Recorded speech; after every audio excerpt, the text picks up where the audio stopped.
They pulled off a big one, ladies and gentlemen. The Golden State Warriors have pulled off a trade for a star. They have pulled off a trade for one of the most dynamic playoff performers in recent memory.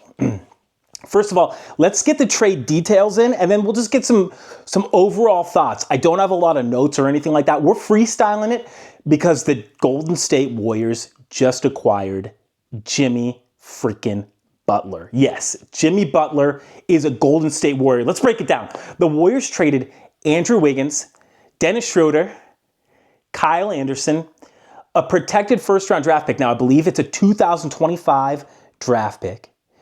Top 10 protected, so that'll probably convey. That will probably go. The Warriors pick this next year will probably go to the Miami Heat.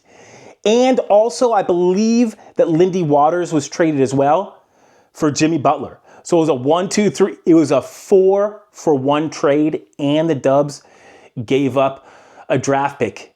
The one thing that we have to note with this deal, it is obligatory, must note with this deal, is Jimmy Butler signed a 2-year, $121, woo, dang man, $1 million extension with the Dubs. That's one heck of a, that's a big bag. That's a big bag, okay?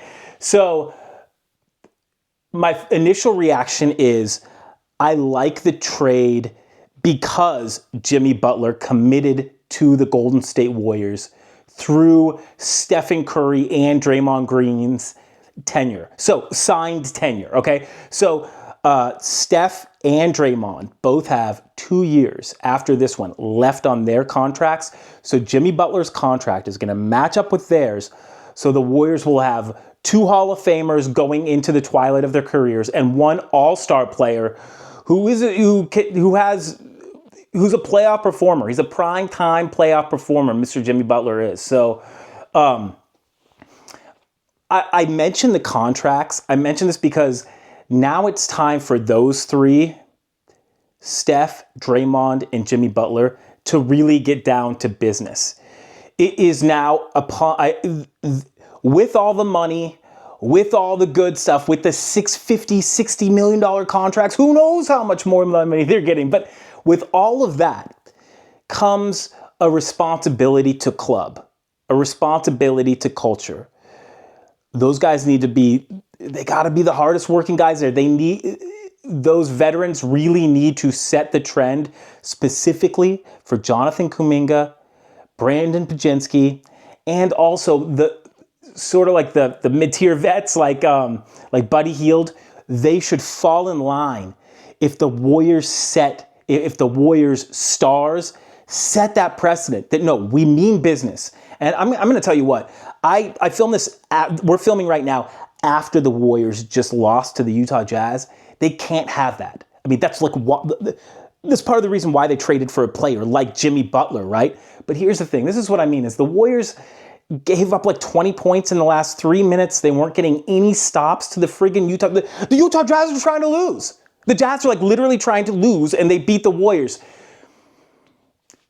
And Steph was on the floor, and Draymond was on the floor. You just can't have it. They're 2 out of 5 players. They should have enough impact to honestly carry the team or really help carry the team, especially against, no offense, a Jazz team that is like legitimately tanking, okay?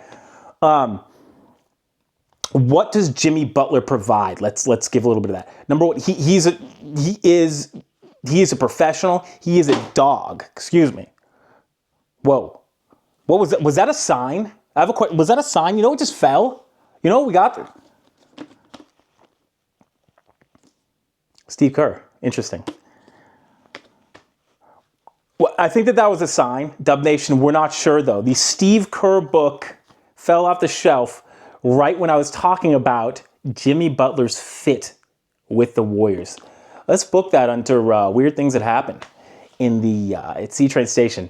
Anyways, okay, so like Jimmy Butler does a lot of everything for the Warriors. I believe that he'll be able to guard, I would say, positions 1.5 through 4, and he'll have to guard some point guards at some point, right? But I think that Jimmy Butler can play up, so I think that he can play the power forward for the Warriors. I don't think that he's going to want to. I don't think that they're necessarily going to need him to, right? I hope that they sort of beef up a little bit more, get a little bit more size. We're loving what we're seeing from Quentin Post. However, Butler at least provides that optionality. And they need that because they lost Andrew Wiggins. The biggest thing out of this deal, we have to say before we talk about, honestly, let's put Butler's fit on the back burner of the Jimmy Butler video, because we do have to say, well, hopefully we'll just do a video for this, like a video unto itself. Like, Andrew Wiggins is the consummate Golden State Warrior. In my opinion, his number should be retired. I am not even kidding whatsoever. He was so paramount. He was the second best player, in my opinion, on that championship team in 2022. He was amazing, man. Guarding the best player night in and night out and still providing offense while also just being the consummate teammate. Andrew Wiggins, Mr. Andrew Wiggins, sir, I salute you, and you will be missed. You go give them hell in Miami, bro. Give them hell, man. Soak up some of that beach time, too. Have a blast, man. I hope that Andrew Wiggins can establish some like roots. I believe that he had a kid last week, or his partner did. So, anyways, the best of the best to Mr. Andrew Wiggins. And thank you, thank you, thank you. You are a champion, sir. Back to Jimmy Butler's fit. He does a little bit of everything. Of course, I just talked about the defensive fit. I couldn't talk about the defensive fit and the two-way fit without talking about Andrew Wiggins, right? Big shoes to fill. Jimmy Butler will be asked to guard probably the best wing every night in and night out, just like Wiggins had to. I don't think that he'll be asked to play as much power forward as Andrew Wiggins had. However, this is good news. Jimmy Butler is a menace inside. He is really good inside in the paint. I think that he's going to get a lot of really good looks, honestly, with slashes to the paint. And I think that that's going to be an underrated aspect of his game. I love Jimmy Butler. Remember this, on offense. I love Jimmy Butler's ability to not only create tic-tac-toe plays, but also to finish at the rim and hit singles. Remember that. I almost hope that Jimmy Butler isn't shooting a whole bunch of threes with the Warriors, okay? He needs to hit singles, and he just get on base. Single, single, single. Get those easy layups by the rim. If not, get fouled, hit those free throws. That's another so on offense, Jimmy Butler should also be able to handle a little bit more of the ball and what we call like the offensive load. What that means is like when the shot clock goes down, if the Warriors are become more stagnant, Jimmy Butler is a go-to guy who can manufacture offense. He is a professional at manufacturing offense, and so that can be a real asset to the Warriors deep inside the shot clock. You know who's really good deep inside the shot clock is James Harden. He's like just an absolute menace. You have to go 24-1 with James Harden in terms of defending him. So we're looking for that type of not like a Harden, but we're looking for a player who can go get his own and also create for others. And Jimmy Butler he's sort of like the consummate. I can give you like 25 and 5. I know he's only averaging like 17 points, 5 boards, 5 assists a game or so. It's going to have to increase a little bit. We're looking for that, and also great defense, not just good defense. Jimmy Butler's 35 years old. I understand that. He's going to need to play tough defense for like the 30 minutes that he's going to get a night. I think he's going to like the Warriors' rotation and style. I know that he does he likes to be out there, right? Jimmy Butler likes to friggin' play basketball, but I think he's going to like the way that the Warriors use him, honestly. I think that he's going to like not having to always go get his, right? Just that being like an option, maybe more like a down in the shot clock option. I think that he's just going to win. I think that he'll thrive off of and benefit from Steph's gravity really well. And I think, though, with Butler, it will be more around the basket and creating for others. So he can also handle the ball a little bit and penetrate. And that's what Steve Kerr really likes. So here's an example. It's like the Dubs could go with, the Warriors could play like a Brandon Pajensky at the 1, Butler at the 2, Kuminga at the 3, and Draymond at the 4. And they can still ball out because they'll have enough dribbling ability for however much Pajensky might lack as a true 1 right now, leading like a playoff unit. I think he can. I think he's got that potential. But Jimmy Butler's been there. Just give Jimmy Butler the ball. Like he knows how to take care of it extremely well. He's proven and he's capable. I think that opens up things for players like Brandon Pajensky. But so I believe that 2 players, we're done a little bit with the Butler fit. 2 players that I think really benefit from this Jimmy Butler trade. 2 players on the Warriors. Steph and Curry. Number 1, it's like Steph now has another killer, honestly. Andrew Wiggins is a certain type of killer, you know what I mean? But Jimmy Butler, I think he steps it up just a little bit, and I don't even know how to say that, because they're just different types of players. You can't compare. In my opinion, you can't really compare Butler to Wiggins. They're different people. And because of that, stylistically, they're just different dudes. But I think that, I think that Steph is going to really benefit because Butler has a bigger gravity, in my opinion, on offense than Andrew Wiggins. Andrew Wiggins was more of like an auxiliary, and of course you could give it to him at the top of the key. He'd do that little tornado move and get inside. But Jimmy Butler can do that a little bit, just a little bit better, a little bit more consistently. He can get to the line easier. He can manipulate the game just a little bit more. And that, I think, is going to take a little bit of the load off of Stephen Curry's knees. His bilateral tendonitis-laden knees. Anyways, the next player that I think could really benefit from this Jimmy Butler trade is Jonathan Kuminga. The Warriors just gave Jonathan Kuminga like the green light to be whatever he wants to be at that small forward position. It is now pretty much his. I know that he's going to play some of the 4 as well that Kuminga is, but dude, getting rid of Wiggins, even though Jimmy Butler will play the 2, 3, 4, that still opens up, in my opinion. It really opens up, especially offensively, for Jonathan Kuminga. Steph and Draymond are good at getting Jonathan Kuminga some open looks, but I really think that Jimmy Butler that Kuminga is going to benefit from like the looks that Jimmy Butler can give him. Jimmy Butler can create better for Kuminga than like a Wiggins could, right? Wiggins was just sort of like an auxiliary. He wasn't going to create for a bunch of other players. Like Jimmy Butler can. He averages like 5 assists a game. But that's something to see. I just, between me and you,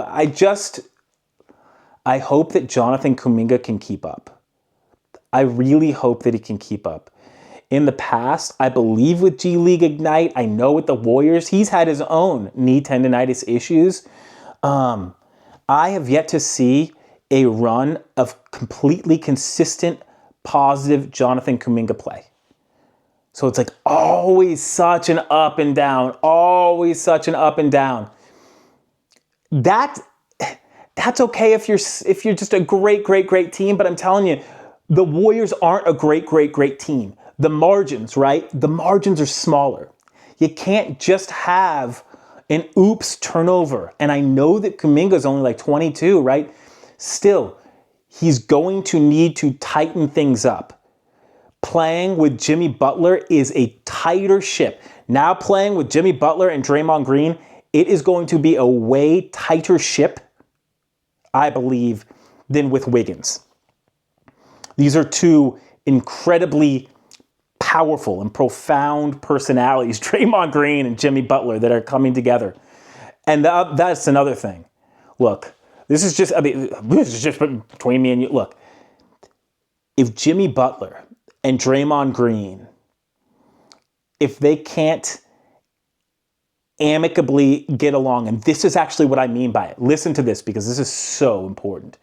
If Draymond Green and Jimmy Butler can't figure out immediately how to successfully argue and conflict negotiation with each other, this whole thing is for naught. This whole thing doesn't matter, because they could blow this whole thing up. They're temperamental personalities, man.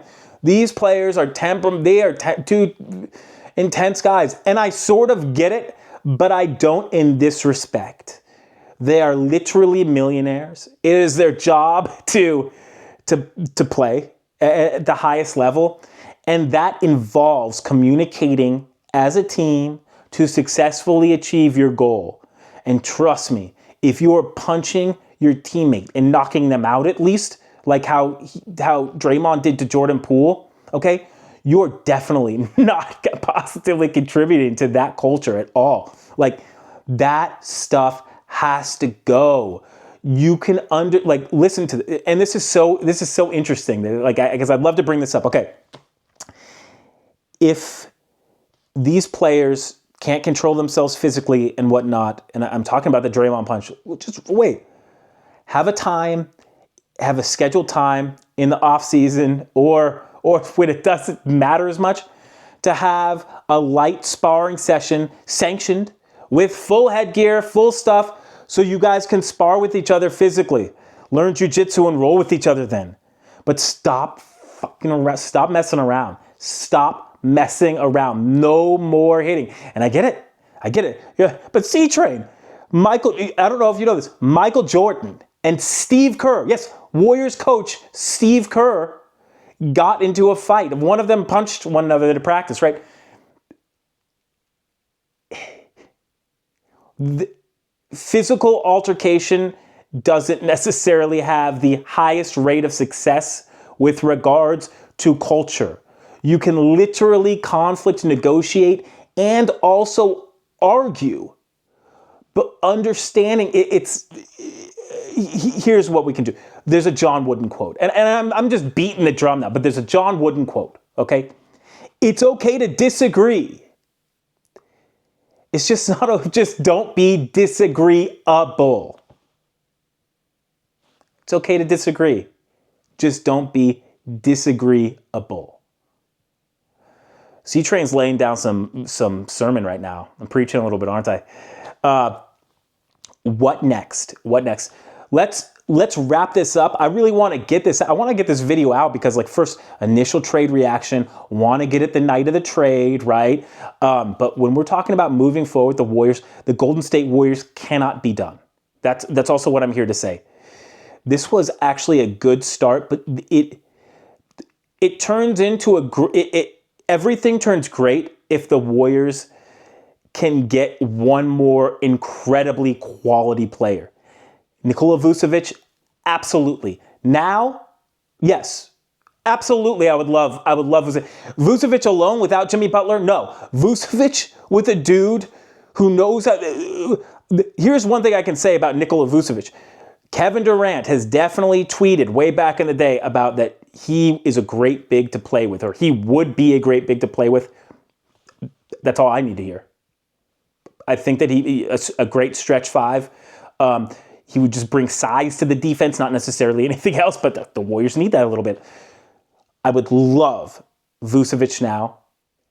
I would like Bobby Portis. I would really love Cam Johnson. And this is it, real quick.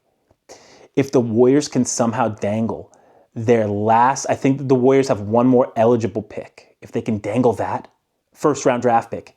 And I think it's far out after Draymond, Butler, and Curry's contract gives that. If the Nets look at that pick as that much of a value pick, maybe the Warriors can go Looney, GP2 for Cam Johnson. And that first round draft pick. It depends on the weight of that first round draft pick. But remember that I said that, because if the Warriors could somehow get Cam Johnson into the fold without giving up Kuminga, you are talking about a team that, if they mesh, who knows how far they could go. But I'll just tell you this: a Steph, Butler,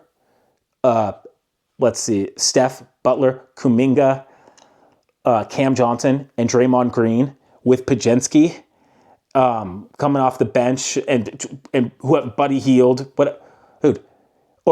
like a Vucevic at 5. Dude, look, you're really starting to cook. That team can compete for a championship. That team could, with Cam Johnson.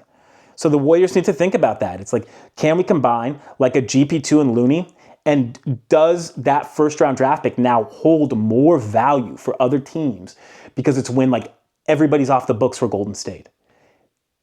These are great questions, and gosh, I'm going to be with you this trade deadline. However, I'm going to be reporting. I might do a little YouTube live.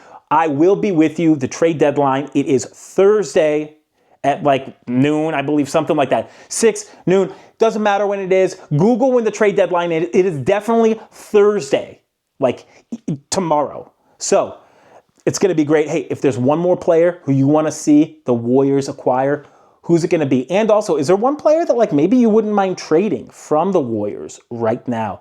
Write that in the comments. Look, we're stoked about this Jimmy Butler deal. And we got to say one more thing: management.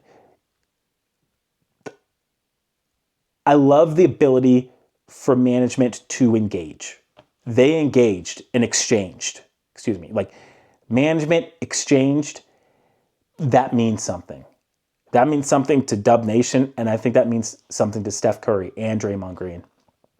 Till next time, like, subscribe, follow, and I will see you next time for your Golden State Warriors content at C-Train Station. Have a good one, and thanks for watching.